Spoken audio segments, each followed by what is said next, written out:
வணக்கம். இந்த தேர்தலை தொடர்ந்து இந்த தமிழரசு கட்சி கிடைத்த இந்த நேஷனலிஸ்டில் கிடைத்த இந்த போனஸ் ஆசனத்தை, தேசிய பட்டியல் மூலம் கிடைத்த அந்த ஆசனத்தை சத்தியலிங்கம் அவர்களுக்கு கொடுக்கப்பட்டிருக்கு. உண்மையிலேயே இங்கேயும் தமிழரசு கட்சி பொறுப்பற்ற செயல்பாடு இன்னும் திருந்தவில்லை என்பதை திருப்பியும் வலியுறுத்தியுள்ளது. உங்களுக்கு தெரியும், சத்தியலிங்கத்தின் மீது வடமாகாண சபையில் இருந்த காலங்களில் ஊழல் குற்றச்சாட்டுகள் இருக்குது. மற்றது இந்த சுமந்திரனோட சேர்ந்து தமிழரசு கட்சியின் குழப்பகரமான செயல்பாடுகளில் கடுமையாக சத்தியலிங்கமும் செயல்பட்டிருந்தார். ஆகவே இந்த சுமந்திரன் நிகழ்ச்சிகள் இன்னும் முடிவுறுத்தப்படவில்லை, முடிவுக்கு வர இல்லை. ஆகவே அவர் மிகவும் நயவஞ்சகத்தனமாக அந்த ஆசனத்தை சத்தியலிங்கத்தை கொடுத்து சத்தியலிங்கத்தின் மூலம் இனி ஆட்டத்தை துவங்க போகிறார். தயவு செய்து இந்த ஆசனம் சத்தியலிங்கத்துக்கு கொடுக்கப்படக்கூடாது என்பது பல மக்களுடைய கருத்தாகவும் இருக்கிறது. அதே நேரத்தில் எங்களுடைய கருத்தாகவும் அதுதான் இருக்கின்றது. அதை ஸ்ரீதரன் அவர்கள் மாவை சேனாதராஜாவுக்கு கொடுக்க சொல்லி கேட்டதாகவும் ஒரு கதை உண்டு, ஊடகங்களில் அடிபடுது. அதை பற்றி உண்மை தெரியாது. அவ்வாறு அவர் அதை கேட்டிருந்தார்.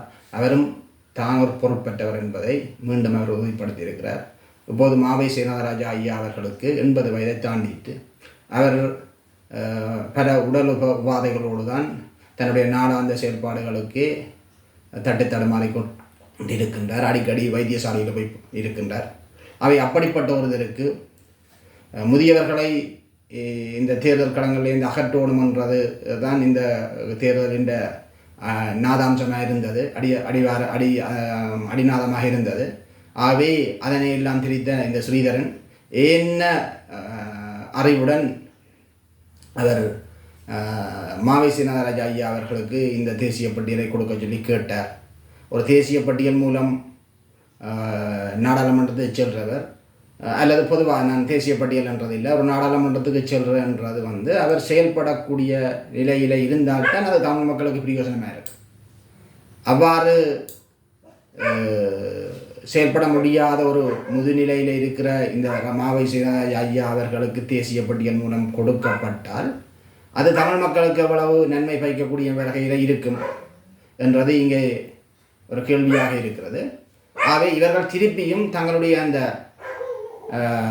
வாக்கு வங்கி அல்லது தங்களுடைய பதவி நிலைகளை தக்க வைப்பதற்கான ஒரு களம் ஆடலாக அந்த இடங்களில் சுயநலவாத தன்மையை வெளிப்படுத்துகின்ற தன்மை பாங்கு தான் இந்த தேசிய பட்டியல் மூலம் அவரை கொடு இவரை கொடு என்று கேட்குற அந்த பக்கம் இருக்குது.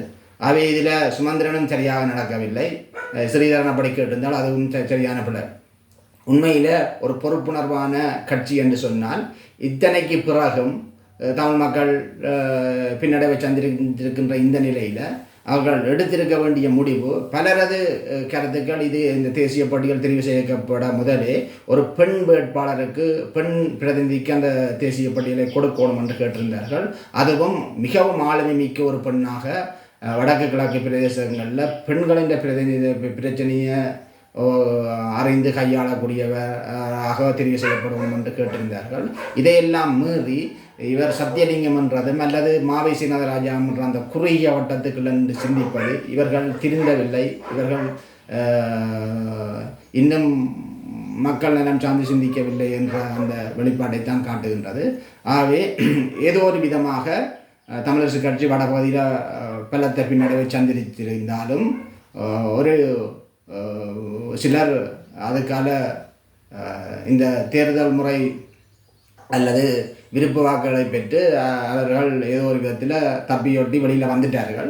அவை அப்படி வந்தவர்கள் கூட அதை ஒரு படிப்பினையாக எடுத்துக்கொண்டு கடந்த தேர்தலில் நடந்த பாடங்களை ஒரு படிப்பினையாக எடுத்துக்கொண்டு மக்களை தான் சிந்திக்காது மீண்டும் அந்த குழப்பகரமானவர்கள பிற்போக்குத்தனமான சிந்தனைகளுக்குள்ளேயே மூழ்கி திளைப்பது மிகுந்த வருத்தத்துக்குரியது.